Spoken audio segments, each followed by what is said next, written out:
Servus and welcome to another episode of Pro Hockey Pod, episode 91. This week we got a special guest on, someone that I've gotten to know over the past couple of years, a very important part of our organization, very key figure in terms of, us here in Mannheim for the Adler, bringing players over. He represents us so well over in North America, grinds his ass off in the arena, scouting, giving us reports, giving us any information we need. If there's someone that we need to know any background information on, we give this guy a call. And he also had a very good career playing in the OHL, NHL, playing the Olympic Games. I mean, we're going to get into all this, but I'm happy to have on someone that I'm going to be on a scouting trip with here in the next couple of weeks. Welcome to the Pro Hockey Pod, Todd Hlushko.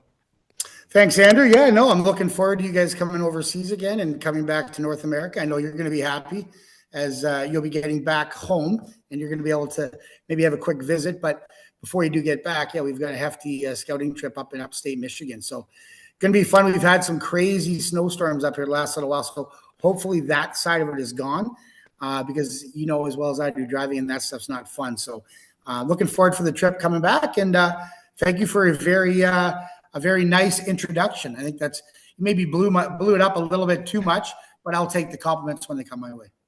Oh, I think everything I said was pretty true. And for the weather, first of all, I just talked to one of my buddies who works for Hydro One, and his life has been pretty crazy the past couple of months with all the stuff happening, all the storms. So hopefully, when we're there in a couple of weeks, it's not as bad. But this podcast, this episode is about you. So let's get into it. I always like to start off kind of back to your childhood there. Like you grew up in the Toronto area, I believe. What is like the first childhood memory that comes to you when you think back to it? Well, it's interesting because my father worked for the cooperators in Canada, and we were kind of relocated all over the place. We lived in Toronto, then we moved to Milton, Ontario. We got transferred out to Saskatchewan and Regina, then transferred back to Guelph, Ontario. So kind of moved around Canada a little bit, got to see all corners of the country, which is awesome. And then eventually got to settle down in Ontario, in Guelph. And went to high school from grade 9, and ever since then I've stayed back everywhere I've gone and played. I've always come back to Guelph because it's been home for me. So it's been awesome. I love living in Guelph, but I have seen all four corners of Canada. I've been all over the map. Specifically because of my father's job, and we were transferred all over the place. But it's kind of nice to be stuck in one area now, and I love Southern Ontario, and it's a great place to follow a bunch of hockey that's right in my back door. Every time I get in my car, it's not too long of a drive to get to some of the games to watch and work with hockey right now. No, I definitely agree with that. Obviously, myself, I grew up in Peterborough first before Burlington, and now my family is, in Tillsonburg. They're not too far from London, and I had a lot of family there, so I know the Southern Ontario hockey arenas. Lots of arenas close by, lots of teams in the area that you can go see. One thing I found very interesting about your career kind of growing up there, like not to skip too far ahead, but you ended up getting drafted to the OHL, I believe in the 13th round, if I remember correctly, and you ended up making the team the next year. Like from my experience of getting drafted, when you're a late rounder, normally they're taking a flyer on you and don't really think of you in their roster right away, but you end up cracking the roster there in Guelph. So like how was it getting drafted for you? And like, did you know right away, hey, I'm going to try to make this team? Or was there ever a thought of, the other side, which I always bring up, the NCAA route, which I'm not sure how popular it was back then? Yeah, no, it is an interesting story. And I mean, first of all, I was an overage draft pick. So I got drafted as an 18-year-old in the OHL. One of the reasons was because I was exactly what you're saying. I was looking at the NCAA. I wanted to go that route. So basically my first year that I would have been in the OHL, I went to Notre Dame in Saskatchewan. I went to a place called the Notre Dame Hounds in Wilcox, Saskatchewan, a prep school. So guys like Roddy Brindamore, I played with out there, and there's a bunch of different names I won't get into, but I went to that prep school for a year and loved it out there. And so I kind of disappeared off the radar in the OHL for that year. And, kind of like, well, where did Hlushko go? He's, and next thing you know, I'm out west. I believe when I was out west, like they didn't have a draft at the time, but they put you on a protected list. And I think the Regina Pats had me on a protected list if I was to play out in Western Canada. Eventually I decided I wanted to come home. I loved the experience in Notre Dame. Really, I would honestly say that school taught me how to play the game. It educated me. I had a gentleman, Joby Messier, who got drafted by the New York Rangers, and I were really good friends. We played together in minor hockey when I lived in Regina back to when my father got transferred. I played 4 years in Regina minor hockey, and Joby Messier was one of my best friends. Well, his father, Denny Messier, and they are related to Mark Messier. There's cousins in there. Denny Messier worked at Notre Dame, and he was a coach, and asked me, after a bunch of years of being out here, would I ever consider coming out and playing for the Notre Dame Hounds? And so that was kind of my connection with them, because I knew people and I went out there. And I owe a lot to Denny Messier and the Messier family for bringing me out there and giving me my start and really educating me on how to actually play the game. I had a lot of, as you know, all the kids at our ages, there's kids that have the skill set, but maybe not the hockey IQ. And at the point, I needed that. I need to go and understand how to play the game. So I did that, went out there, had an unbelievable year, loved it so much, great experience. But I ultimately wanted to come back, and I wanted to graduate high school with my buddies in Guelph. So I came back. I played a year of junior B hockey for the Guelph. We were called the Guelph Bees at the time. Really original name, the Bees. Actually had a B on there, like the letter B and an insect, the B right beside it. Was, yeah, they could have called it something better than that. But not a great team. I think we won 12 games that year. We weren't very good, but I had a pretty productive year. It was a really good year in terms of offense for me. And fortunately, in my backyard, the Guelph Platers at the time, who then moved to Owen Sound, we'll get into that. They decided to pick me up. They didn't know what I wanted to do. I didn't hear from anybody. I didn't know nothing. The draft day came, and I had no idea I was drafted. I just get a call, later on that day from the general manager of the Guelph Platers, and they ended up saying, "Hey, Todd, just want to let you know that we've drafted you, and we hope that you want to come to camp." I'm like, "What?" I look at my parents, like, "I got drafted in the OHL." So, it kind of shook up a few things. What do I want to do? Well, it's kind of cool. It's in my hometown. My parents are here. They were able to come to see all the games. I don't have to go to a billet house. I'm with my folks. This is pretty cool. So I ended up going to camp, giving it a shot. Going in as a rookie as an 18-year-old is, you're not the 16-year-old, so the gap isn't huge. But I knew a lot of the guys on the team from watching them, and I knew I could compete at that level. But I just had to see if there was going to be a roster spot for me with them, because, as you know, in hockey, the first and second rounders usually get the red carpet treatment and get a chance before anyone else. And fortunately for me, I had a really good training camp. I was always a pretty quick skater, so that kind of stood out for me. And I earned myself a role with the Guelph Platers, and had a really good year. And we had a great bunch of guys. I think our team overachieved a little bit, but it was a great first step of my progression to ultimately getting to play pro hockey. But an unbelievable year. First year coach was Ron Smith. He's since been departed. He's passed away. But another very highly educated coach, hockey IQ coach, and helped me, continue on that path of learning the game at a higher level from when I started it in Wilcox, Saskatchewan. So the progression was really good for me. You kind of brought it up, and I was going to ask you about it anyways, but do you think your ability to make the jump to the OHL at that later age helped you, versus, you did it at 18 versus being 16, you had already had a couple of years, learned how to play hockey out, and you mentioned it with Notre Dame there. Do you think being that older, kind of more experience under your belt, helped you transition easier to that level? Yeah, I for me personally, yeah, everyone's got a different path. But for me, I think if I would have jumped in as a 16, 17 in the OHL, who knows what would have happened? Maybe that would have been a good path for me as well. But the fact that I had a little bit of a longer runway to get there, it didn't hurt me at all, because, you look at 15, 16, 17-year-olds that maybe come in, maybe they don't get the ice time right away either. Maybe they're starting on the fourth line. The confidence isn't there. You go out on the ice and all you're asked to do is to eat up 6, 7, 8 minutes of ice time and not really be creative. Well, I came as an 18-year-old. I was immediately put on the second line, and I was immediately put in pressure situations. So I played right out of the hop, which was awesome. Now, that wouldn't have happened had I joined as a 16 or 17-year-old. For me personally, I wasn't quite ready then. So yeah, the progression is different for everybody. For me, it was the right decision to come in a little bit later. Now, with that being said, the NCAA at that time was now, I had to make a decision. If I go play, I know that I've given up my chance to go and the NCAA route. So that was a bit of a hard decision at the time. But ultimately, I think either path would have been fine. But and it worked out for me to go on the OHL route. But that was a big decision as well. But you're at that age and someone's asking, you've got to give up the opportunity to maybe go for an NCAA scout or NCAA scholarship, as opposed to waiting it out and maybe playing another year. I think had I waited one more year and played another year in junior, went to the OJHL in Ontario, I think I probably would have got a scholarship. I went a couple of recruiting classes or recruiting trips, not to the high-end schools, but there was an opportunity for me. And ultimately, I had to make a choice and went to the OHL. And I'm glad I did. I got to play in my own hometown, my backyard. And it was kind of cool for my parents who worked so hard their entire lives to be able to support me and see me play, that they were able to come to basically half the season and come see all the games in Guelph, which was pretty cool to see them in the stands. And I think they enjoyed that as well. That family aspect always plays a big part. And obviously, you wanted your parents to see you play, like the hours that they put in to help you reach your goal at that point. And, this is kind of like you giving back. And you mentioned too, like the decisions back then you had to make, like what route you're going to go at 16 or 17. Like it's a huge decision.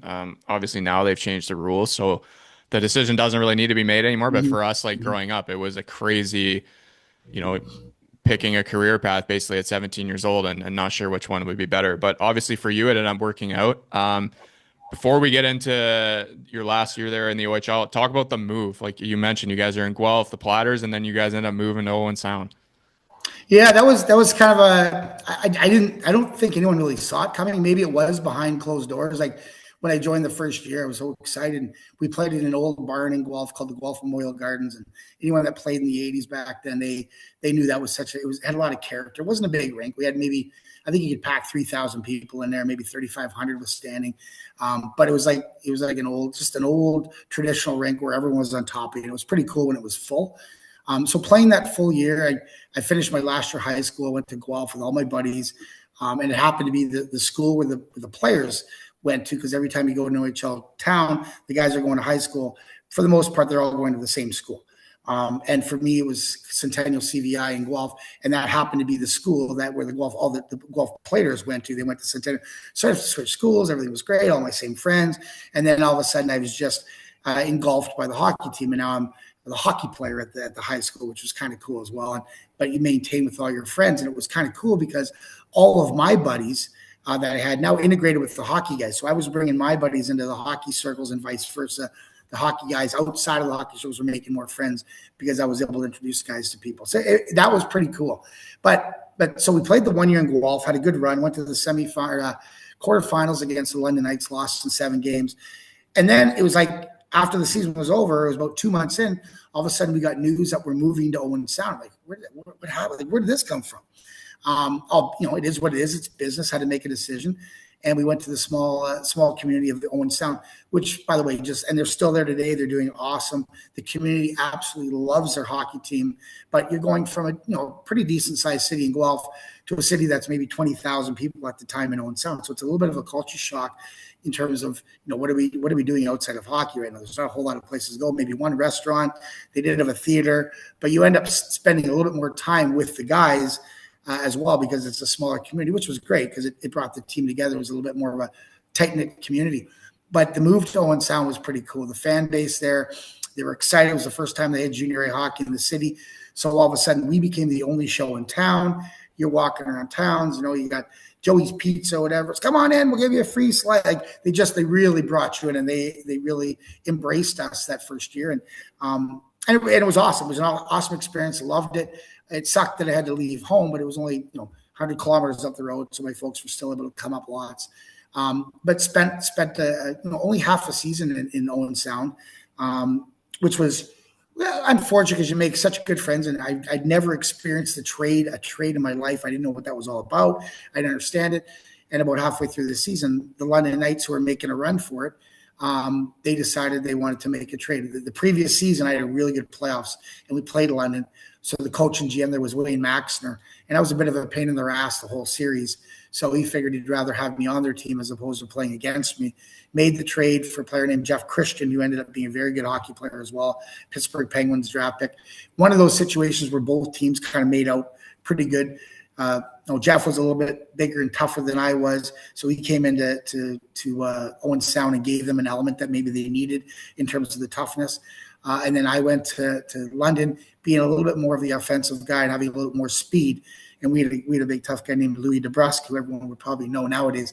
They didn't need any more toughness. He was tough enough. You just needed one guy in your team, and he scared the entire league. So it was kind of nice to play in his team. So the trade worked out for both teams. Owen Sound did well in the trade. We did well in the trade in London, and the rest is history. It was a pretty cool experience going from Guelph to Owen Sound and then to London. So 18-year-old, a bit of a suitcase. I mind you, it was only one trade, but I did get to see three different cities in the 2 years that I played in the OHL. Just adding stops to the resume. That's all we're gonna say. Yeah, 100%. Yeah, you brought up those communities. I think, coming from an OHL community in Peterborough, like they really wrap around that team. It's a thing to do in Peterborough. Every Thursday they had a home game, and that was the community rallied around that team. And like you said, like they know all the players in town. You guys want to come eat something, come in, like we'll give you a discount kind of thing. And that's like really good for that league, especially and at a young age. So you end up getting drafted to the OHL at 18 years old, which is late. Coincidentally enough, after this season here in London, you end up getting drafted to the NHL. So, it just seems like, being a late bloomer worked out for you, or being a late rounder worked out for you. You get drafted to the Washington Capitals in the NHL. Like, had you been talking to teams at that time, you're 20 years old, like, were you thinking you were going to get drafted? And just talk about, obviously getting drafted to the NHL, which is every kid's dream. Well, it happened so fast because I played 1 year in the OHL. And I didn't know I was going to be able to play in the OHL. So that was number one. That year happened to be, I was 1 year removed from the draft. So I would have been, if I would have got drafted, it would have been an overage draft in the NHL too. So it was funny. It only really hit me. I remember back in the days, I still think they do it, but the NHL central scouting would come to the rinks and they would weigh the guys. They would check out the height. And I still remember going in there, guys would hear, the central scouting is coming in today, boys. Suck back as much water as you can, put some lifts in your socks and try to get, and I literally remember, getting like these little guys, the guys that have been through it before that were vets. I didn't know much about it. Guys were putting like 2-inch foams in their socks. So it gives them an extra 2 inches in height. Guys were chugging like 1 liter or 2 liters of water before these guys are coming. What are you doing? Oh, you got to look bigger. You got to look stronger. I'm like, oh, okay. So I remember doing all these things. Guys were giving me things. We're handing things up.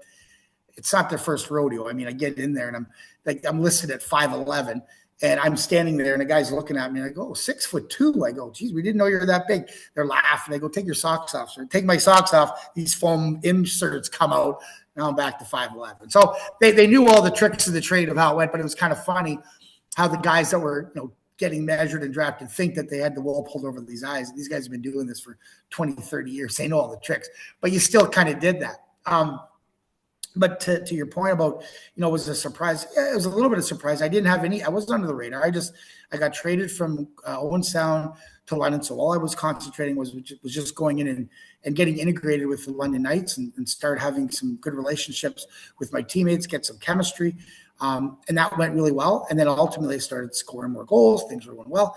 And I was starting to get on the radar. So throughout the year, there's central scoutings and, kind of like how we do it when we're scouting. You've got your beginning of the year, your mid-season, and then just, just before the playoffs, different rankings. So I remember the first time that the list came out, everyone's looking at the list. Am I on it? Am I on it? You don't see your name. You're so pissed off because you maybe have 2 or 3 guys on your team and you're happy for them, but you're like, man, why am I not on this list? What's going on? So, the season starts going halfway through. All of a sudden I see I'm on the list. Now I'm like, and I'm ranked in the 12th round or 10th round. I'm like, wow, that's pretty cool. Just as a kid, to all of a sudden, where a couple of years ago, you're playing junior B hockey, you didn't know what was going on. And now you're on the radar of the NHL Central Scouting. This happened pretty quick. This is pretty cool. And then as the season goes on, it goes all the way up. The last season rankings, I see I'm ranked as high as the 4th round. I'm like, wow, this is cool. Like this is awesome. The season's over. I'm ranked in the 4th round. Now I'm like, I'm going to get drafted in the NHL. This is cool as anything. It's awesome. So, I'll give you the quick story, which is kind of funny, is when the draft came, it was in Vancouver. And usually the agents fly the players out. But some agents are a little bit cheaper than others, and they don't want to spend the money to fly their clients out unless they're a guaranteed 1st or 2nd rounder. But with that being said, a lot of agents like to protect the players too, because things can happen where someone goes out and you're sitting in the stands and you don't get picked, and now you're devastated because you think you were gonna go and you don't. So I understand the philosophy of some of the agents. I just stayed home and we'll give you a call and watch the draft on TV. Well, I'm with my dad. My dad goes, this is a once in a lifetime opportunity. If you get drafted, great. If you don't, who cares? But you've got to go. So instead of even telling my agent that it was coming, my dad just said, let's go. We jumped on a plane. We went to Vancouver. And the thing is, if you go there and they know you're coming, you get creditations and everything. You have to get everything. Well, I didn't have nothing. We went out there. I showed up in the hotel. I had my grade 8 grad suit, a leather tie. Looked terrible, just a terrible outfit. These guys are in Hugo Boss suits, and I've got just this nasty, busted up grade 8 grad suit on. I think it was. It wasn't my best look. But we ended up going to the draft. And we actually had to buy tickets to get into the draft because we didn't have any accreditation. So we just went in, and then when we got in, they're like, well, where do you go sit? And they go, well, the fans are right here. He goes, well, no, but I think I'm getting drafted. Oh, the players are up there. So we just walk up. Security's like, where are you going? I go, well, I think I'm getting drafted. I mean, where's your accreditation? Accreditation? We need accreditation? I didn't even have anything. So we managed to get up into the stands, and it was a great experience. But back then, the draft was an entire day. It wasn't like nowadays we do the first round, and then the second day they do the second over to the sixth. And there was 12 rounds of draft that back then. So you would go and they do it all in one day. So the first round would take like 2 hours. So you're watching all the big names: Jaromir Jagr, Peter Nedved, Owen Nolan. Those are the guys that were going to my year. They're all getting drafted. It's kind of cool to watch this. But then 2 hours has gone by. Like, oh my God, I'm still got a long ways to go. So we're sitting in the stands, and what I failed to mention is on my way out to the draft, the day before when we flew out, I had a bad piece of pizza at the airport. Gave me a little bit of food poisoning. So when I was out there, I wasn't feeling good. I was going to the bathroom after every round was picked. It wasn't a great day to watch in the stands and be there that long. But so the draft goes by, and it's the 4th round. Now I'm rated in the 4th round. My GM at the time was Wayne Maxner of the London Knights, and he basically let me know. He goes, I've been talking to Washington a little bit, and I think that if you're getting drafted, that's going to be the team you're going to. They like what you do. They had a lot of interest in me, so I'm all right. So 4th round comes around. I'm rated in the 4th round. The Washington Capitals come to the microphone, and I'm thinking, this may be my go. I may be going here. This is going to be cool. So all of a sudden, and I'm looking, and nobody else on my team is rated in the 4th round. We had Chris Taylor, who was rated in the 2nd round. I think we had Rick Corvo was a defenseman, was rated in the 3rd round. And then I was in the 4th, and there was nobody else. Like a couple guys later in the later rounds were rated. But I'm sitting there, and I'm like, this is my chance. I'm going to get drafted. So it was awesome because all of a sudden they get to the mic. The Washington Capitals would like to select with the 4th round or 4th pick of the 1990 draft from the London Knights, and they go forward, and I'm like, oh my God, I'm going. So I go, and before they say the name, I stand up, and they go, we'd like to select Steve Martell. Oh, and I just sat. He was a winger, a centerman in our team. I just sat back down in my seat, and I sunk in. And so here's all my buddies that I play hockey with. They start chiming. They go, sit down, superstar. It's not your time yet. I'm like, oh my God, I can't believe I just did that. So, and Stevie wasn't at the draft either. So he ended up going to the 4th round, which was awesome for him. But I'm like, I can't believe I just stood up. So fast forward, 12 rounds go by. I'm not picked. I'm like, oh my God, why did I come out here? I'm not feeling good. And then, the 12th round comes around. There's a guy named Ted Miskolzy that played in the OHL as well. And I knew him a little bit from playing. He's like, there's me and maybe 3 other guys still in the stands. Everyone else is like smart enough to go home. We're still sitting there like, oh my God, I can't believe I'm still here. But so I'll come back. But Ted Miskolzy was the last overall pick. So he was in the stands. It's kind of a good story with him. And he was at the draft too. They come around, Washington comes around the 12th round. They say in the 12th round, we like to select Todd Hlushko from the London Knights. As soon as I heard my name, Andrew, I jumped up like I was a 1st round draft pick. I sprinted down to the table. Nobody knew any of the players were still in the stands. The cameras are off. No one cares anymore. They're just going through the motion. I run down to the draft table. Jack Button and David Poyle were running the whole thing in Washington. And I basically jump over the barrier where they're all on the floor. And like security is kind of looking at me, what's going on? And like, what are you doing? Like, I got drafted by Washington. I'm going to the table. Like I saw it. I ran to the table and I stood at the table and I'm like, guys are looking at me and like, can we help you? I go, you just drafted me. I'm Todd Hlushko. Like, oh, we didn't think you'd be in the building. So anyways, I'm looking, where's my jersey? Where's my hat? Do I get something? Where's the sign? I can go sit by the NHL sign and get my picture taken with it. So you don't have a jersey, you don't have a hat. They grab a hat from one of the kids that's running around the floor for them. Give me that hat. They don't have a jersey for me. And they said, well, yeah, okay, well, we'll go over here. So they took a picture of me. So my dad and myself stood in front of the NHL sign with this one hat on, my nasty suit, and I got my arm around him. And it didn't matter that it was a 12th round. It was like the greatest experience just to get drafted. So the fact that I went out there, thought it was going to be a 4th rounder, came home as a 12th rounder, it didn't matter. I got drafted in the National Hockey League, and that was a dream for me. And it was an awesome experience, regardless of the process that it took to get there. No, at the end of the day, like you said, you got drafted, and that's forever in the history books there. And pretty funny story.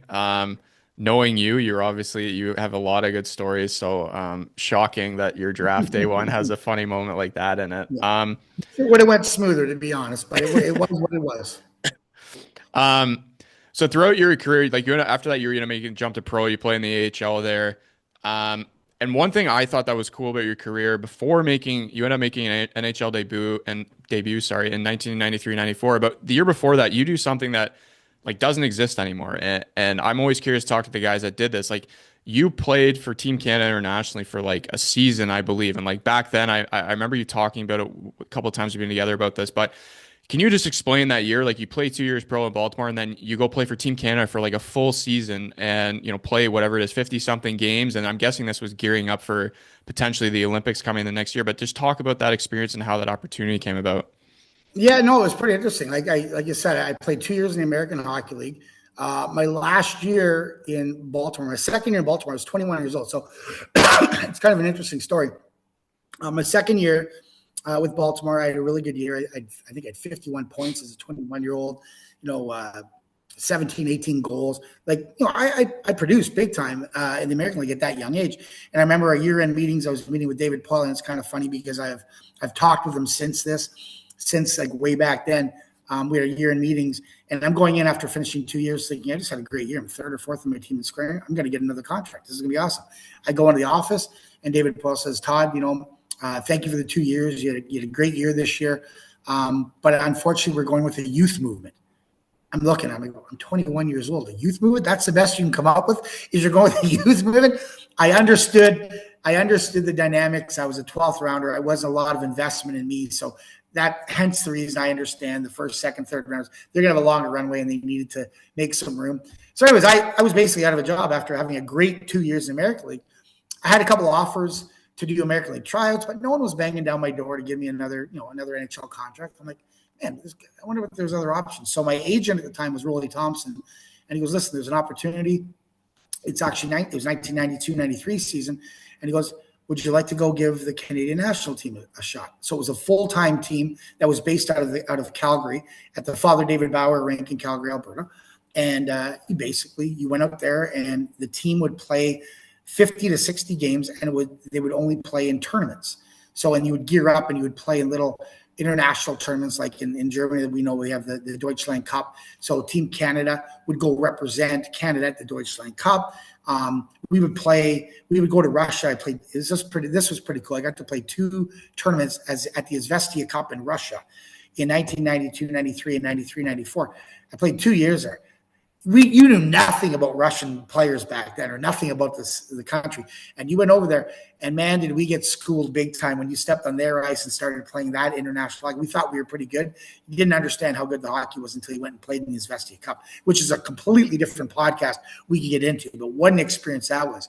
So we would play in these tournaments, and then teams from other countries would come over, like Norway would put a team together, Russia, Finland, all these teams, and we would tour around Canada.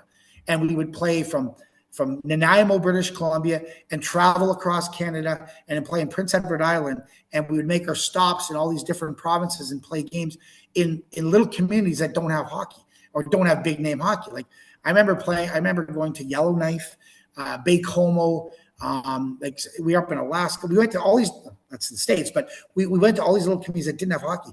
It was awesome. I got to see places in Canada that I would never go unless it was for this program, and it was awesome. We made some great friends. We traveled all the time, but the issue with the national team is because we just played in these tournaments and then we did little touring dates. There was so much time to train which was ridiculous. It was the hardest training I've ever done in my life, because you may not play for 2 weeks. So you have 2 weeks of just straight skating, off ice conditioning. We're up at the crack of dawn. We're doing 2-a-days. I mean, it was the best shape I've ever been in hockey. It was not, it was by accidentally on purpose, I guess. I don't know what the phrase is, but they worked their tails off there. And there was no, anytime you thought maybe you didn't have a game for a couple weeks, maybe go to have a night out and have some drinks. But they made sure that every single night or every single morning our practices, we had to be at the rink at 7 a.m. Like it was tough. But it did teach me what it meant to be a pro and the dedication that it took to get yourself at the elite level in terms of being in shape to play the game. And so I played 2 years in that program. And the first year it was the Olympics was the following year. And the first year was, ultimately the truth is it was a bunch of cast-offs that didn't really have a place to go. So we went to this place, and there was a couple of guys that you knew, a couple of younger guys, but it wasn't a great team. But they were gearing up for the Olympics. So the following year is when it gets interesting, because everyone knows that year is going to be the Olympic year. Now there's going to be people that are going to want to come play in this because you can go to the Olympics.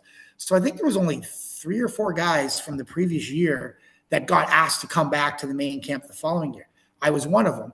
And we went on there, and we had, like I said, we had some unbelievable NCAA guys coming out, high draft pick guys that were on our team. If you go through our whole list, there's some pretty impressive names on the 94 team. And I managed to scrape out the entire season and hanging on there. And the guys from the previous year, at the end of the day, there was only 2 guys, myself and another guy named Derek Mayer, that played 2 years of hockey with the national team, and everyone else was brand new. And it even came up to the last day of the Olympics when we actually got our accreditations to go in. There was one gentleman named Brian Tutt, who's a defenseman, that as we were getting off the bus and going into the Olympic Village, he got pulled aside and said, "Brian, unfortunately, we picked up defenseman Brad Warenka, so you're not going to be in the Olympics." Like it was, you were on pins and needles, because at any moment the carpet could get pulled out from under your legs and somebody else could come in and replace you. So it was so scary until you finally got your accreditations to be in the Olympics. But so that year, I mean, the players like Paul Kariya came with us, Greg Johnson. We had the Czech Republic. Peter Nedved defected to Canada, so he had his pass. He came on. A couple old KG veterans like Chris Kontos, who was leading the NHL in scoring in Tampa Bay the one year. He came onto our team. And then Todd Warner, Brian Savage, Adrian Akorian, Chris Terry, all these guys that had big names, but later on in their career. But at the time, they weren't that well known, but they went on to have these great careers.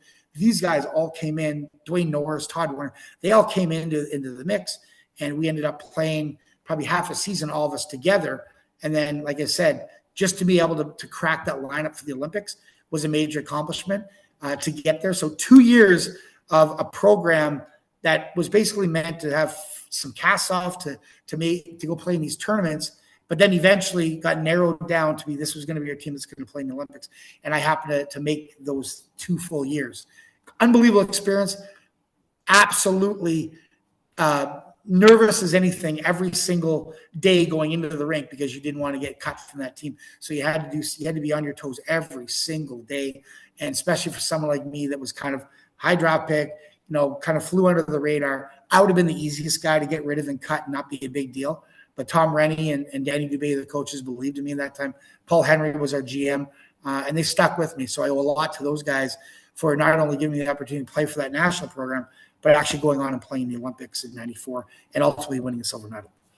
Yeah, well, just keep touching on that. That was going to be my next point there. Obviously, you end up making the team there. It kind of, when you're telling me this story, it reminded me of kind of like in Miracle, the movie, where that Ralph Cox guy is like the last cut, and it's like 2 days before the Olympics or whatever it is. And but as you said, you end up powering through there, having the hardest training you've ever had in your life, the 2-a-days, all that, and it ends up being worth it. You end up making Team Canada, playing the Olympics. I believe you were in Norway there, and winning a silver medal. So just talk about that experience quickly. Yeah, that was awesome. And we went into the tournament, and I mean, it's so funny because we played, like, you play all these games leading up, and I remember playing Team USA, who had a really good team that year. We played them 15 times leading up to the tournament, and I think maybe we beat them 2 times. Like, they had a bunch of, Brian Ralston was on the team. They had Todd Marchand. There's a lot of these names that some people aren't going to remember unless they're our generation, but some unbelievable players that went on to have big NHL careers. Garth Snow was their goaltender, Mike Dunham. They had a really good team, really super fast, a bunch of college kids that were just buzzing around.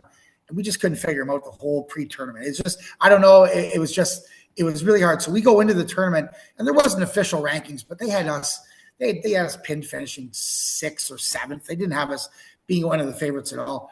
And we went into that tournament, and it was kind of interesting because we started out slowly. We got to play Team Italy first, who we were supposed to win. We ended up beating them pretty easily the first game. Then we start ratcheting up. Then we played France, I think. Got a little bit. They weren't bad, but we took care of them. Then we get into the Slovaks, became a little bit of a harder game. I think we tied those guys. Then we played USA, who we hadn't beaten all year. We ended up tying those guys after they scored late in the game to tie us up. And then I think we played Sweden our last game in the preliminary round, and we ended up beating those guys. So we come out of this feeling pretty good about ourselves. We had a great record in the round robin. And then the crossovers start, and we ended up playing the Czech Republic in the first round of the playoff round. So still, we're still kind of the underdogs. We go into this, and we had a really good game, goes to overtime, and ultimately Paul Kariya scores the overtime winner for us to get us in the semifinals. And when we got into the semifinals, we're kind of like, man, this is legit. Like, we're playing for a medal of some color right now. This is pretty cool. Like, we're in the semifinals. It's either going to be playing for a gold or a silver. We play Finland, who went undefeated. They were absolutely dominant the whole tournament, and everyone picked those guys to win the whole thing. So we had to play them in the finals. So we're in the semifinals, and people aren't giving us a chance. So right out of the hop, they're up 2-0, like early in the first period. Like, oh my God! It was a wave of offense came at us, and we hadn't seen this type of competition yet. And I don't know, maybe it was a Canadian thing. We all kind of dug in. We just started believing. And for me personally, it was one of my biggest goals I've ever scored. It's about halfway through the second period. We're down 2-0. And maybe it was the first period. It was still the first period, but it was late in the first, and we're down 2-0, and the game could get away real quick. And I happened to bust open, and there was a seam. I got a pass, I got a breakaway, and went in, and I scored a nice goal to make it 2-1. And at that point, the momentum changed. Next thing you know, Peter Nedved scores, Johnny Dubois scores, Todd Warner scores. Next thing you know, we're up like 5-2. Like, that just happened like that. I'm like, oh my God. So we're in the third period. There's like 8 minutes left, and we're up 5-2. And like, we're going to do it. We're going to do it now. They didn't go away. They scored a late one to make it 5-3. But ultimately, we won that game, and we're sitting in the locker room after the game. Like, we celebrated like we won the Olympics when we beat those guys. But we go in the dressing room. Hockey Canada hands out all these cell phones to us. No one had their own personal cell phone, but they're handing cell phones so we could call our families back home. I remember I had 20 buddies. One of my buddies was going to university, and he was staying at my house with my parents were at the Olympics, or my mom was, and my brother and my sister. And my one buddy was at our house. Well, he ended up hosting a party at my house, and all my buddies are at the house. So I called them on the phone, and they just finished watching, and I'd literally get on the phone and call them like 5 minutes after the game. They're all cheering, and like, the one guy goes, hello, and I go, Dave, what? This is awesome. He's Hlushko, what the? So everyone like comes around, oh my God, and they're all screaming and yelling, and it was the best feeling ever, right? To be able to celebrate that win with those guys while they're all at my house watching the game. So, anyways, we do that. Now, here's the funny part of the story: is everybody after every game, everyone's getting drug tested at the Olympics, right? So I'm sitting there. All the guys are all excited. They're going, well, after we were celebrating, then the doping committee comes in, and they grab me. So it's randomly I get picked to do the doping, the urine. Well, I'm so dehydrated. I got nothing in me right now. I can't pee. I can't. So they say, oh, that's fine. We have to leave a guy with you, and he's gonna stay with you until you can give us a sample. That's fine. So the guy's getting dressed, and I'm slugging water. I'm drinking a couple of things of beer, whatever, to get things going. They did give me beer, actually, which was crazy that they give you that just to try to help you have a sample. So, but now I still can't go. The first period goes by, the next game, I'm still there. My team is gone. They're on the bus. They're back. They're celebrating. They're back in the village. I'm still in the stands. I can't. I watched the first period of the next playoffs. First period goes by, nothing. Second period goes by, still can't. I got nothing. I'm still chugging. Game is now over. I have not given my sample yet.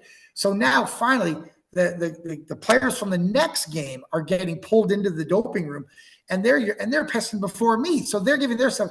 Finally, I'm able to go. But I sat through another entire game before I could actually give a sample. and you can't be too diluted, obviously, and stuff. So it was good enough. And then I was able to go back to the village, but I was there for an entire game afterwards. So that stung a little bit. I couldn't drive back on the bus with the boys back to the village to celebrate with them, but I got back eventually. Anyways, brings us to the next day. We have a practice and then the gold medal game the following day. And the one thing that was pretty cool is I remember we were practice and our coaches brought in Miriam Bedard.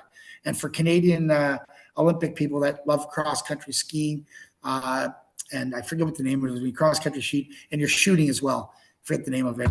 Everyone else will know what it is. But Miriam Bedard won a gold medal for Canada doing this, and in this Olympics. So she came into our dress room the practice day before, and she gave a little bit of a speech to the guys, which was kind of cool. You saw the gold medal hanging around her. She wouldn't let any of us touch it because she's like, you guys got to go in your own, kind of like the Stanley Cup thing. You don't touch the conference final trophies. Same sort of thing. We go to the game the next day. We're sitting in the dress rooms. Everyone's looking around at each other. And I remember looking at Corey Hirsch, Jean-Yves Roy, Adrian Aucoin was my roommate, and just looking at each other and go, man, what a journey. Like, what a journey to get to where we are right now. This is before the game. And like, we're playing for the gold medal in the Olympics right now. Who would have ever bet on us 2 years ago when we're up in friggin' the Northwest Territories playing a Norwegian national team with 1,000 people as fans. Now we're in the Olympics right now. What a journey. So we all reflected on that a little bit. Go out, play the game. We have an unbelievable hockey game. We're winning 3-2 with less than, I think, 1 minute and 10 seconds left in the game. We take a penalty, and they get a lucky bounce, and they score in the power play. Ultimately, everyone knows the story. Goes into overtime. Nothing happens. Gets into a shootout. After 5 shooters were tied. After 6 shooters were tied, 7th shooter, that's the Peter Forsberg goal on Corey Hirsch. That ended up being a postage stamp in Sweden, which was an unbelievable goal. And ultimately, Paul Kariya is our next shooter, and he fails to score, who is unbelievable at the time. He was 18 years old, and he was like the best player in the tournament next to Forsberg. But we don't score. We end up losing the gold medal in a shootout. So devastation at that moment, knowing that we came that close to winning the gold medal. But then when we came home after the Olympics and we realized what we'd actually accomplished, and the reception that we got back home in Canada was pretty cool and second to none. And it really made us reflect on what we'd actually accomplished, which was something pretty big for Canada. No, definitely great accomplishment for you yourself, your team, and obviously the country. And I think it helped lay the foundation too for the following years. Like, we know the run that Canada went on there at the Olympics and 2002 and stuff, and then 2010 and stuff. So you guys laid the groundwork, I like to think, and it obviously helped you in your career too. Like, you end up making your NHL debut as well with Philly. You played games in Calgary and were with Pittsburgh and stuff in the playoffs. So like, it ended up helping you have another, whatever it would be, 6 years of North American pro. And then, at the end of that, like, it comes a time in a lot of players' careers where they have to make a decision. Do I keep trying to do this in North America? Do I stop playing, or do I head overseas? And you ultimately made the decision to head over to Germany here. You played in Cologne, here in Mannheim, and then also Hanover. But, talk about, that decision to head overseas. Obviously the first year in Cologne there, I believe you guys won the Spengler Cup, but then, you come to Mannheim here for 4 years. You guys end up winning a championship. I'll let you comment on that run as well. But just first, let's talk about the decision to head overseas. Yeah, no, it was kind of interesting because my last year, so I would have been 29 years old. I got traded from Calgary to Pittsburgh, played the whole year in Grand Rapids in the IHL, and then got called up for a playoff run with Pittsburgh, which was kind of weird. I didn't play any games, but yet I ended up playing 2 playoff games with Pittsburgh. Another story. It was interesting. I was grateful I got a chance to do that. So the summer came around, and I'm sitting there, and I'm like, well, what am I going to do? Like, there's a couple offers I could do here and there, but Europe had been pushed on me the last couple of years. Like, you'll love it. You should go do it. But like a lot of kids at that time, that was always secondary. I didn't really know much about the European side of it. And I always looked at the European side. Well, that's the end of my career if I go over there. Like, it's changed. The dynamics of that have changed a little bit now. But I was looking at like, I'm not ready to go. But finally, I saw a bunch of my buddies that I played with in the minors, some guys that I played in the Olympics with, were all signing in the German league, and they were all going to Cologne. So it's funny because I actually had 2 options. I had an option to go to Mannheim or to go to Cologne. And I didn't know about Mannheim. I didn't know too much about it. The only thing I did know is that I knew 8 guys that were going to Cologne. And that ultimately swayed me to go to the Cologne Higher that year, is because I knew all these guys. I had 3 players on the team that were in the Olympics with me. I'm like, this is cool. I'm going to go and play with my buddies again, get reunited. Had an unbelievable experience in Germany my first year. It was awesome. We had an unbelievable team in Cologne. Got to the semifinals that year. Probably should have won it. We lost to Munich in the finals that year. We had the better team, but they had a better playoffs than we did for sure. And taking nothing away from them. They had a really good team in Munich. And then the following year, I got offered again. Mannheim was like, "Oh, we'd still like to have you back." And contracts. You're looking at where do you want to go. And I was originally wanted to stay in Cologne, but the contract, it wasn't a lot of money. There wasn't a big difference between Mannheim and Cologne, but it just felt like Mannheim wanted me a little bit more than Cologne did. And I just did my math. Like, I'm going to go to Mannheim. I'm going to try. And the Mannheim rink, as everybody knows, was a small outdoor rink. And, I came from Cologne, which was just brand new arena, 20,000 seat. It felt like the NHL. And then I came to Mannheim where we're playing basically outside. I'm like, people are like, I can't believe you made the decision to come here. I go, it just had a better feel. I just want to give it a whirl. 4 years in Mannheim, we win the first year. We win the championship first year, go to the finals again. The second year probably should have won that. We kind of blew that one. And then the third year went to the finals again, I think 3 years. No, three out of the 6 years I was in Germany, we made it to the finals. So we only won it once. 2 years in a row, we made it to the finals with Mannheim, won it once, lost the semifinals the following year, and then the fourth year lost in the quarterfinals to start. So, and then I went to Hanover after that. But I couldn't have imagined a more enjoyable experience to come to Germany, and then ultimately playing in Mannheim for 4 years. When guys come over, when I came over for the first year, it was like, I'm going to go try this for 1 year and I'll probably come back. I wish I came over 10 years earlier. It was honestly, out of all my experiences of playing pro hockey, next to the Olympics, probably one of my best experiences was coming and playing hockey in Germany. The fan base, everything about it. People that have never come over or watched a game in Europe, you don't know what you're missing. You have to put it in your bucket list because it is sensational. The passion, everything that everybody has in that league is awesome. Every rink, every home team, every team has an unbelievable fan base. And I loved it. And I love it. I still love it today. I watch more DEL hockey. Obviously, it's my job too, but I watch more DEL hockey than I do NHL hockey these days because I love the way. Maybe it's because I played there so much and I understand what it means to play in that league, but I loved it so much. And then being associated with an organization like Mannheim for as long as I have right now just makes it even more enjoyable to watch and watch the success that these guys have.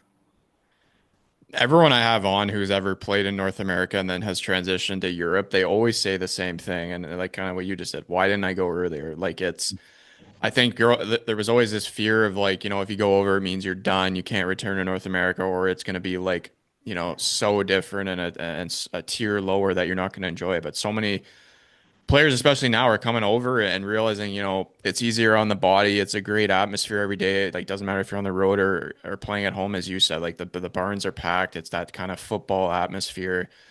Crazy fan. Like you're treated so well, especially as imports. Like like it's a great chapter to have in your life to look back eventually down the road when you're done and be like, hey, I got to live in this country for these many years and got to experience this with my family or whatever. So it's guys are starting to realize it. And, you're probably one of the reasons that we get a lot of guys that come over, which we'll get to soon. But you end up making the decision after that year in Hanover to retire. All of us have to retire at some point. And kind of how I first kind of heard your name, it's kind of funny.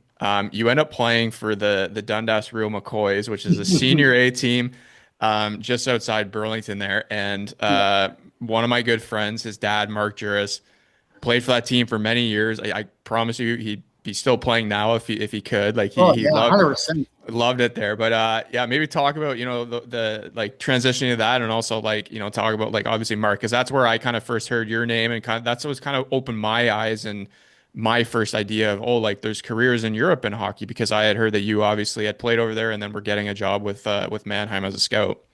Yeah, no, it's interesting. Like the last year in Hanover, when you say I had to retire, it was not forced upon me, but I had some knee issues. I had a couple, it wasn't anything bad. It wasn't ACL or MCL stuff, but just like bone cartilage, just wear and tear. The body got old. It was a lot of miles. So I needed some time to I decided, okay, I'm gonna pull it a career. I would have loved to play those in my 40s. Like I see guys that kept playing in the 40s. Like you either love playing or and to me it didn't feel like a job. I just love the locker room. I like being around the guys and I love the competitive attitude. I would have played until I couldn't play anymore. Ultimately, that's what happened. I had to someone pulled my skates off for me because my knees have been given up and I had to retire. So I had to retire that way. But I ended up coming back to North America for a year. I wasn't doing nothing, and I get a call from Don Robinson. So Don Robinson was a GM who runs the Dundas Real McCoys, and he's funny. He's got a good script how he works and things. He keeps an eye on guys that just retire, whether it's the NHL, American League, or in Europe, and guys that are in the general area. Like I would say, he would go all the way up from London, Ontario, and then maybe go up towards Belleville. Anybody in that area that just came back, and I got a call from him one day. He goes, "Hey Todd," goes Don Robinson here with the Dundas Real McCoys. Any interest in wanting to play a little senior hockey? He goes, it's so much fun. I know he probably, like the way he spun it too, he's a great salesman. He goes, there's guys that we have that just, it's a way of kind of graduating back into the real world, but you still get to play a little hockey. You get the locker room with the boys. So I said, I'll come out for a skate. My knees were feeling better at the time. So I went out and the first thing that happened, we're in the dressing room and we have a practice. And after the practice, he did it right. He had a couple of cases of beer in there. Guys were in there telling stories, lying to each other. And there's a couple pro guys that were actually on the team. Like Todd Harvey was playing for this team. Mike Kennedy, who I played with Mannheim, was on the team. Mark Jurisa played in Europe that you mentioned. He was over in Hanover. So there's a lot of guys that played pro hockey. And I'm like, this is actually pretty cool. It's a short little drive. Yeah, I'll start playing. Well, next thing I know, I've played a whole season. And then he gets me. I come back for a second season for a little bit. I'm like, what am I doing? Like I played senior, but at the end of the day, it was just being around the guys again, right? And then, but you did get serious again. You get into the playoff run, and then they start pitching. Like the Allen Cup is a pretty prestigious trophy to win at senior hockey level, and then it became very serious to the point where I had a couple fights in senior hockey. What am I doing? I'm 30, whatever, 7, 8 years, and I'm fighting in senior hockey. But it catches it up to you. You can't take that competitiveness out of you. And I still felt a little bit young because I played with Mark, and Mark was like 5 or 6 years older than I was. And I'm like, this guy's he's in his 40s and he's playing. I'm young. This is great. So he kept me and he was such a good player. Mark Juris was such a skilled centerman. Like he had crazy hands. And to your point, I think he runs the Burlington Cougars and the OJHL right now. And I see him skate with the young guys in the summertime on the ice, and he's dangling these guys. Maybe he doesn't have the speed, but he still makes these kids look silly in the corners when they try to contain him, and he does some between their legs, behind their back, and then Mark's in front of that, and he's scoring goals. And Mark would probably be close to 60, isn't he right now? Or right He's up there, and he would always, I remember skating with him, and like you said, the speed is gone now, but his awareness and hands are still as good as ever. And he would always come down on me. He always does the around the world with the stick, and then would just like put it right under the bar on me, and it just would frustrate me. Crazy skill set. And that's what they say. Like the first thing to go is use your legs, but he doesn't. He was so smart, and he had unbelievable hands. So things that we were doing, I had a chance to play with him on a line in Dundas. So it was me, him, and Todd Harvey. And I remember Harvey was going, this guy passes as good as any guys that I played with in the NHL. So that was another part of it. It was fun to go because you knew you were playing with some skilled guys, and to play in that arena in Dundas. If no one's ever gone to go witness a senior A hockey team, or I believe there's a Dundas Blues, a junior C team is there as well. It's an awesome atmosphere in there. It's a lot of fun. So you go in there, the rink is tiny, so you don't get tired because it's so small. But playing that was a fun experience. And again, it was kind of that was kind of the end of it. At that point, I'm like, all right, I've got anything that I had in me left that wanted me to play competitive. I just emptied the tank playing with these guys, and now I got on with my life after that. So it was a fun experience. I really enjoyed that as well. Yeah, I got a couple of buddies that do it now, and it's funny. Like they're my age, they've retired from their pro careers, and they still do it. And it's so much fun. The couple of them won the Allen Cup last year, and they're hosting it, or hosted last year and won it, and now this year they're going out, I think, east. So yeah, it's a great way to stay involved. Wish I could kind of still do it, but obviously I'm over here now. But so after that, you end up, getting a job with us here, full-time scout, basically our main scout, I would say, for the Adler Mannheim. You're doing it for years.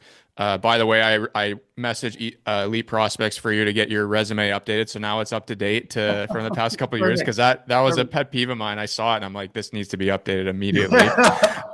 So it's up there now. But I have a couple questions about you, like with this job, for maybe the listeners out there. Obviously, when we think of careers after hockey, everyone thinks first of, whether it's a coach or a GM, whatever it is. But there's also the scouting aspect. Like that's a great way to stay involved in the game. And someone like yourself who's very knowledgeable, like very approachable, can sell things to people, which is good for us. Like maybe talk about first, like what is like a normal month look like for you in terms of like scheduling? Because obviously, like you're going a bunch of AHL games, sometimes you're going to OHL games, sometimes you're going ECHL games. Like maybe talk just quickly about like your monthly schedule.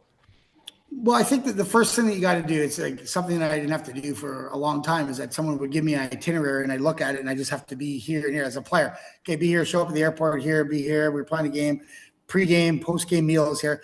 It was so regimented for it. It was no big deal. So that was kind of the big transition, was planning myself, is starting to do things and had to get things going. So the biggest thing that I do is I try to, you want to minimize your travel as much as possible, which means you want to hit a location. And whether you're going, I'll give you an example.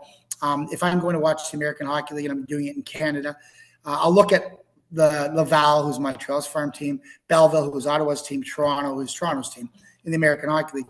And I'll see if there's a couple games in Laval on a weekend, on a Friday or Saturday. I'll make my way up. I'll watch 2 games in Laval, and I'll check the schedule to see, okay, actually there's a game in Belleville on Tuesday, the next day. So as I'm coming back, I'll hit the Belleville game. Oh, great. Toronto plays on Thursday night in Toronto. So I'm just coming back, and you're trying to, the biggest thing in terms of watching the games is trying to maximize your time, right? So as you're going out, you're looking at the schedule and you're going to hit as many games as you possibly can going out and then coming back. So the last thing you want to do is drive 6-7 hours to a game and it's a 1 game and then you're back the next way. You want to hit a few on the way out. So time management is a big part of it. And that comes in at the beginning of the year, looking at the schedule where everyone is, checking the East Coast League schedules as well. Checking the OHL schedules. For us, obviously, the OHL is more important if we can see kids with a German passport that may be of use for us down the road of being a non-import in our league. But the biggest thing is managing your time and seeing as many hockey games as you possibly can.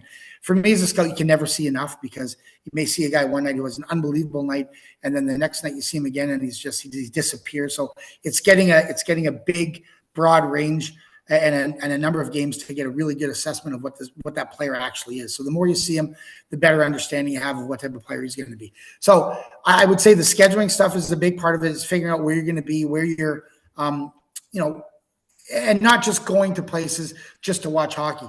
Looking at lineups at guys that are going to be potential guys, whether they're UFAs next year, maybe RFAs, guys that have been on professional tryouts, that guys that there's legitimate possibility that these guys may want to come to Europe next year. You can go around to certain American League games or East Coast League games and look at some of the best players. But the reality is some of those guys aren't going anywhere. So you have to basically cut it down and figure out, okay, I don't want to waste my time on someone that I know is not coming over for the next 8 or 9 years. Yeah, we'll have reports on him and we'll talk about him. We'll look back down the road. But every year, the premise is to find guys that you think are ready to come over the next year or at least the year after, and focus on those guys. So a little time management, and then it's doing your research, finding out the players that you believe that are really going to make the jump or they want to come over.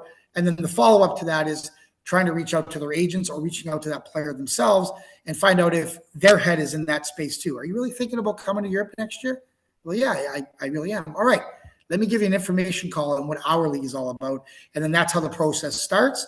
And then that's ultimately how you start getting guys interested in your league. But you have to find out if they're ready to come over to begin with, and you have to give them some input on what we're all about. And you've been in meetings with us and you've seen how that works when we meet players one-on-one, that a lot of these players just don't know enough about Europe. And it's crazy to me that agents aren't more. The European agents know, but even the North American agents, they rely on their European partners to kind of explain to players what it's all about. But I'm telling you, players love to hear from people like me or other organizations that are giving them just information about it. It's not negotiating contracts. It's giving them information about what the European lifestyle is all about and what to expect when you come over, not just from the hockey side for themselves, but also for their family. A lot of them are married, their kids. You have to break all that stuff down for them. And once that's broken down to them, then all of a sudden they really think about it even more. Oh, I didn't think about that. Oh, they really do that. So there's a lot of things that you touch on when you get to be face to face with guys. But the process to get to the face to face is a long process of everything that I just said. You've got to do your research. You got to figure it out. but eventually you may have a list of 50 guys and you shrink it down to maybe 10 guys that you're actually on top of. And then that's where you concentrate most of your time on. No, and there was two things I want to talk to you about. And for those listening, like, first of all, Todd is such a good seller of our program. Like, I've been in those meetings where we last year we had a very successful trip. We had two guys come back with us, Yeah. after that. And part of that was, going to those sit downs, those lunches, and just listening to you talk about, like, you've played in Mannheim, so you know the city, you know the organization, you've worked with us for years, like, you've experienced it, the passion you have for the Adler, and being able to sell it the right way, answer all the questions that these players want to know, need to know, that would entice them to come over. And like, as I said, I saw it on one guy who, like, his eyes were lighting up sitting at the lunch table with us. And, evidently he ended up signing with us, which was pretty amazing. But also one thing, the other thing is, like, what I've gotten to appreciate about you is how good you can scout players and how, like, you're able to see things so quickly. For anyone listening, like, Todd would send in reports to us, and they are so long and detailed that you will know, like, which equipment he puts on first, how tight his skate laces are. Like, there's so much detail into it, but it's like, it's painting a picture, and you being like, if you've never seen this player before, this is what he is, this is what he plays like, this is his strengths, these are his weaknesses, whatever. But I've always admired, like, how good you can see the games, and that's why, like, I enjoy these trips with you, because it's like, some games we're watching 10 players. I personally can't do 10 players at once. Like, I'm not at that caliber yet, but, like, after the game, it's like every player I could ask you and you're like, oh yeah, like, I thought he played well, like, he struggles here, whatever. Granted, you've seen some of them before, but maybe talk to the audience, like, how you've been able to, over the years, like, grow that skill, I will say, of being able to see the game so well, identify players, using the right hockey terms to describe things, whether it's their skating, their play style, all that, like, how you've been able to just kind of improve that as your career's gone on. Yeah, well, to your point about the long reports, I've actually tried to reduce that. As we've talked about, GMs and RGM and guys like you and stuff, they don't really want to read a novel all the time. But when you first start out, it's almost like you felt like you weren't doing your job if you didn't give them a novel to read. Like, you want to do every almost. I remember doing a report on Yannick Moser, who's in Wolfsburg right now. He played at Ohio State University, and he's a German kid. And I remember I went to go watch him specifically. Drove down to Columbus, Ohio, to go watch him play. And I remember he was the only guy I was really watching that day. So, but this was crazy. It was like early in my career. Is I did a report on every single shift that he had. I had bullet points on every shift. He dumped the puck in, puck recovery, like every shift. I'm like, what am I doing? But I sent in that report, and I remember the GM at the time back then goes, Todd, you don't need to give me a point by point, like every single shift. But at that time, I didn't really know. I was learning. But I always felt it was really important to give the details, to the point where if I gave you a report or give my GM a report, I wanted to answer all the questions that he would possibly have. So I thought in my head, okay, I'm going to write this. Okay, he may ask about this player. So I'm going to write it in right now. So, and it turned out to be these super long detailed reports, which was good. But in term, I've learned to condense it now, because there's so many players to go through. You don't need to spend 25 minutes reading on one player. You want to know, you ultimately want to get a feeling, is this kid good for us or not? And it's either yes or no. So you get to that point. But I did do a lot of detailed stuff. I've shorted up a little bit. But understanding players, I think, it's kind of funny as you as a player too, you were a goaltender. And I remember as a player, I'd always be on the ice. And I always said this, the best people that understand how a player is people that play against them, where you've been on the ice with them. And that's a feel I always had. Whenever I was playing hockey, I'd go up, and if it was in the face-off circle, I remember going against certain guys. I'm like, I just can't beat this guy. Like, I can't, what's going on? So that would always stay in my mind. Or this guy is so fast, I can't skate away from him. You always got a good feel from playing against guys, and you knew how good they actually were. So now that's gone. Like, you don't have that anymore, because you're just watching from the stands, and you're trying to get that feeling back as a player, trying to put yourself in that position.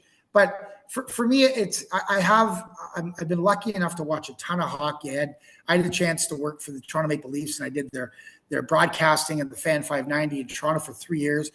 And I watched a ton of hockey games at the NHL level, the American League level. So you understood, when I saw a kid from the American League level make the jump up to the NHL, what were those things that just weren't there at the NHL level? And then you got to understand why he's at the American League level and not a full-time guy in the NHL. So for us too, our league is a little bit different too. You've got to look at the players and you have to evaluate where they are for the DEL.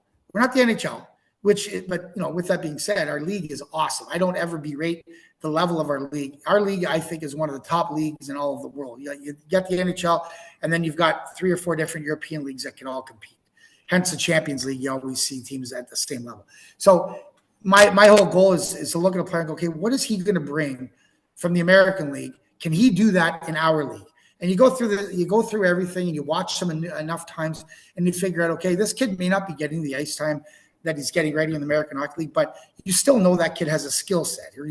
He's got the ability to do a certain. His skating is good, his hockey IQ is good, but he's being used as a fourth line penalty killer. Well, the skill just doesn't go away because you've been given a different role. So you have to look at different things and in games see if this kid is doing something. Maybe he only does it once or twice, but he lets you know that he has that skill set, that given a bigger role, maybe he can excel at a different role with us in the DEL. So those are the kind of things. Sometimes you hit on them, sometimes you miss on them. And fortunately for us in Mannheim, we've been pretty good. That's not just me. That's our whole group as a management group. Everyone's been pretty bang on. We haven't missed out on too many guys evaluating from the level that they're playing now until when they come to the DEL. And that's a huge part of we only have 11 import cards. You can't get those wrong. So you've got to find out what role we want them to play. You've got to find out the character background check, what type of person they are, and you hope you hit on the majority of them. And that's basically how we do it in Mannheim. And for us as a group, it's such a professional environment to be around. And I think we're the envy of a lot of people, a lot of teams in the league, that we do have this system going on. And it does give you a little bit of an advantage over everybody else. But it's a team effort. It's not 1 or 2 guys. That's the key to it. No, for sure. Obviously now I think between, obviously Dallas with his experience, you've been doing this for so many years and the organization has built trust in you and trust the work you do every year. It's obviously, as you mentioned, like it's worked out for the most part. Obviously, Danny himself has been, is just as much into this as anyone, loves doing these scouting trips, like very knowledgeable of the sport, puts in just as much effort, as you would, like, especially when he's over there watching. Maybe even more, to be quite honest. Yeah. He is into it big time when he comes over, which is awesome. And, to that point, some people are like, well, ownership. I mean, some people are like, well, I can't believe owners get involved. I go, you know what? I don't think I'd want to work for somebody that it's just a business side of things. Like it's kind of nice to have an owner that is as passionate about it as you are, right? And some people, they're getting their nose in it. They're doing too much. No. I personally, I like that. I like when someone is involved. It shows me there is passion. So if there's wins and losses in our league, and you'll get a text about it, and you'll hear the negatives or you hear the positives from everybody, from ownership all the way down. But I personally, I enjoy it when an owner is involved in the hockey team as much as Danny Hopp is in with our team. He, just to sum it up lightly, he bleeds Adler colors, and his mood on some days is if we win, he's in a great mood. If we lose, it's a bad day, and that's he wears his heart on his sleeve, and I can appreciate that. He was keeping me up to date when you guys were in North America about the Bo Bichette news. They're texting me every day about Blue Jay stuff, and I got him on board here. I got him on board. He's a big Blue Jays fan. Big Blue Jays guy now. I respect it. Go Jays. Point to the hat there. I wanted to make a comment before. I was like, I would love to see some of these older port series. You were probably like, yeah, player dump puck in, went to bench, right leg over the bench first, right hand to take water bottle. Like, just really. They weren't Picasso reports, I'll tell you that. It was. And as you know too, like I remember the first time that we started talking. I remember you went to a Toronto Marlies game with your dad, and it's the same thing. You have to start somewhere. Like you know the game, you understand the game. All of us that have played, we understand how to quote a game from Slapshot. We've all played the game. We all know how to play the game. But there is a skill set and understanding and how to not just talk about it like you're talking with a bunch of buddies at the bar, in terms of actually trying to paint a picture about what he is on paper. It takes a little bit of time to get there, but once you get it, it kind of flows a little bit more easier. But to your point, when you first get out and you first start doing it, it's a little bit overwhelming at first. And like you said, when I first started I used to try to look at every single player on the ice, and you realize real quick, you're not getting an accurate picture if you're looking at 15, 20 guys. I mean, On the most part, when you're out scouting, I learned this from other guys that I've been on the road with. Spend that day. If you're going to see a team twice, like one night and then the next night, maybe concentrate. You focus on the defense the one night, and then the forwards the next night, or centermen and wingers and so forth. But if you're trying to jump around, trying to do everybody, you're not going to get an accurate picture of a player. But and with that said, the coolest thing that you can do for me as a scout is when you go to a game and you don't have somebody that's on your radar and they just pop on you right away. Like, I'll give you a perfect example. I was down at the East Coast game in Orlando last month, and there was a couple players I had on, and a specific player was playing, and I couldn't take my eye off him the entire game. I'm like, this kid is legit. Like, this is so you do find some that maybe some people don't see. And that's the beauty of why you go and you watch a number of games. I watched this particular kid play 3 nights in a row, and every single night he was a difference maker. And so it wasn't a one-off. And I'm like, wow, that's a surprise sometimes when you get that. And it's a nice surprise because maybe you think you found a diamond in the rough. And can he duplicate that over in the DEL? You hope he can. But sometimes you're taking educated guesses on how they would be able to perform in the DEL as well. And for the most part, the ones that we have done on that, where we think they're going to do well, they've rewarded us by having good seasons for us. No, you're definitely right. And I know from my experience, there was a player playing in our league who caught my eye every time we played against him playing on a lower team. And I was very strong on him coming to our team with the old GM. And then obviously when Dallas came in that year, and now he's been here ever since. And like, it's been a great fit for us. So it's, like those players that like you just can't stop watching, and like every shift they're out there, whether it's they're dangerous, creating something or noticeable, like those are obviously the easier ones to do reports on. I told you this last year when we were on the trip. The thing that drove me insane about the reports all the time is you feel like you do a report on this forward, and then you go to the next forward, and you're if they're the same type of player, you're writing the same thing. And I'm like, okay, what word can I use to say he's a really good skater better, or this, like, to make it just sound like a different report? But the reality of it is, like, it's just repetitive. Like, players, hockey terminology, like, it's going to be pretty similar and repetitive. But I just felt like I was like, oh my God, I basically might as well copy and paste this report and change a couple words. Like, and that's how I was when I first started out. I'm like, I can't have this report sounding exactly like this guy's report. But he's either an elite skater or he's not. You don't go say elite skater, fantastic skater, there's just a hard work. Like, there's only so many adjectives you can say about a guy. If he is what he is, he is. If it sounds the same, that's what it is. So, and that's what I learned real quick, is I would spend way too many times writing a report, and then I get stuck on something. Well, that sounds like the same word I just said about this guy. I'm going to come with something. It's stupid. You can't overthink it. You just got to write it down. He is what he is. He's either good, he's bad, he's whatever. You can start driving yourself crazy if you keep trying to create a different report with different words that means the same thing. But that's you learn that as you go along, right? And then you realize, listen, it is what it is, and this is what he is. So don't do creative writing 101. Just put down what you see. No, this isn't an English class in college, so or literature class. 2 more for you here. You've been very generous with your time. One thing I wanted to ask you about, last thing about the scouting thing, is maybe talk about the networking. Like, you obviously are a guy that's very approachable. You can talk to anybody. You'll go up to a GM agent who you see and can spark up a conversation with you. Obviously, I've seen it where too you get stuck in a conversation for a couple periods and miss the whole game. But maybe talk about just like that part of being a scout for us, and always see them all the time in the rinks, like just having that ability to go speak to them and kind of talk to them about certain things, whether it's what they're thinking for next year in terms of rosters. Hey, is your client like thinking of Europe? Like, kind of just like that networking, obviously, that comes with your job. Well, I think networking is as important a part of the job as anything, like going and seeing the players and stuff. Fortunately for me, I'm 55 years old. So the nice part right now is the coaches that are in the league, a lot of the GMs in the league are all guys that I've actually played against. It just happens to be that window right now that I've played against, or just, that have taken up jobs in management or scouting. So you see guys all the time. So fortunately, I've been able to connect with a lot of guys because I've either played with them or I just know them through the hockey circles. And I think that it's so important to be able to have those numbers on your speed dial on your phone in case you need some information, especially for us in our league. Players will come up quickly, and you're going to have to make decisions on them sometimes. And sometimes maybe you don't have enough information yourself that you need to make a quick call to one of the coaches or a GM that this kid has played for to get a little bit of a background check on him. And fortunately for me, I look at I think I was doing this the other day. I think in the American Hockey League, of all the coaches, there's maybe two coaches that I didn't have a connection with in terms of either playing or a buddy that knows them and stuff. And then, you fix that real quick. You find out other guys and you get the introduction.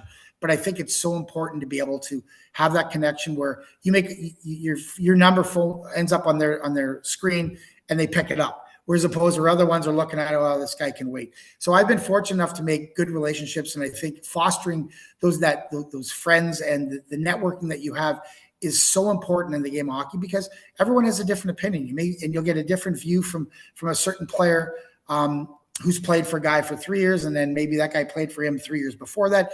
Just to get as much information, you can never have enough information. And networking is the best way of doing it, is talking to these guys that have had the player.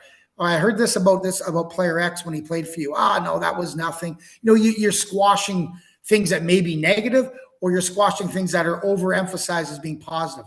The more information you have, the better it is to make your decision, educated decision. And the bigger your network, the easier it is to do that. And for me, I've been fortunate. I've always been a guy that has always kept in contact with past teammates. There's a lot of guys in hockey that you talk to, like, they go, well, how do you still talk to Jackson? You still talk to this guy? Yeah. Well, I can't believe it. Well, because it takes a bit of an effort. It's so easy not to pick up the phone and be connected. I've always been a social guy, so it's been easy for me, and I enjoy touching base. And fortunately for me, that pays off in my business as well, because when I need to get information, I need to talk to somebody, for the most part, I have that guy's number in my phone and I'm able to make that phone call. So the networking, I'll say to anybody that may be listening that wants to get into the business, it's like anything. It can be working for IBM. It can be working at any big corporation. It's all about networking. And this is no difference in hockey. You need the support. You can never do it all by yourself. You have to have a support system. You have to have a team mentality. And I think that's the key to success in whatever business you get into. No, very, very true. A lot of guests on have said that, keeping those connections, networking yourself, somebody who knows somebody, and then, it helps you land a job down the road, have these connections. You're a trusted resource for people. If, as you said, like, hey, do you know so-and-so? Yeah, I do. Hey, what did you think of him here? Did you see him in this game? So, obviously a good part of your job, I would say. Last question here. I always like to end on this one. This is the one that I think it's very good for the younger generation out there, but what is one piece of advice or multiple pieces of advice you would give the younger generation out there? So the young kids listening to this podcast, what are one or multiple pieces of advice you would give them? Oh, that's a tough one. That's put me on the spot of the advice. I think that, like, just from my own personal side of things is, and I'll use in the hockey terminology, is where you never give up and never let someone tell you you can't do something. If you believe in the passion, you believe in something that you want to do, then go for it. I mean, at the end of the day, the biggest regret is something that you don't take on as a challenge, I think. And I think that goes to now, I've gone through different businesses. Before I got into the hockey business, I tried different things. Some things didn't work. Some things did. Ultimately, it led me back to what I'm doing right now. But if you don't take a chance and you don't believe in yourself, then things aren't going to happen for you. No one's going to feel sorry for you. No one's going to give you anything. Go out there and grab it. If it's available for you and it's a passion that you want to do, it can be anything in the world. Just believe in yourself, because you're the one person that is going to give you the benefit of the doubt all the time is you. So make it happen for yourself. Pretty simple, probably very generic, that answer, but for me, that's what it is. Just believe in yourself and don't let other people tell you that you can't do it. Sometimes the simple answers are the best, and they're the truth. I have to agree with everything you said there. Believing in yourself is a huge part of why people have success, where they get to where they are, and battle, especially through whether it's the ups and downs. So, my friend, I'm happy we could do this. I'm happy we could go down memory lane with you. Excited to jump over to North America there in a couple of weeks there. We're gonna, as I said, that trip last year was my first time, and it was just the times we had together at the rink, away from the rink, seeing you interact, all the people, the connections that you have, introducing, myself to them. Like, it's an awesome thing. I love doing it. And, we get to go watch some hockey and be back in the stateside for me, which is nice. And yeah, again, Todd, thank you so much for doing this. And yeah, we'll stay in touch there. And you're obviously, for those listening, you guys can all see why that he's been such an important part of our organization, helped us have success over the years. And hopefully, we're gonna get to the top place here in the next couple bit.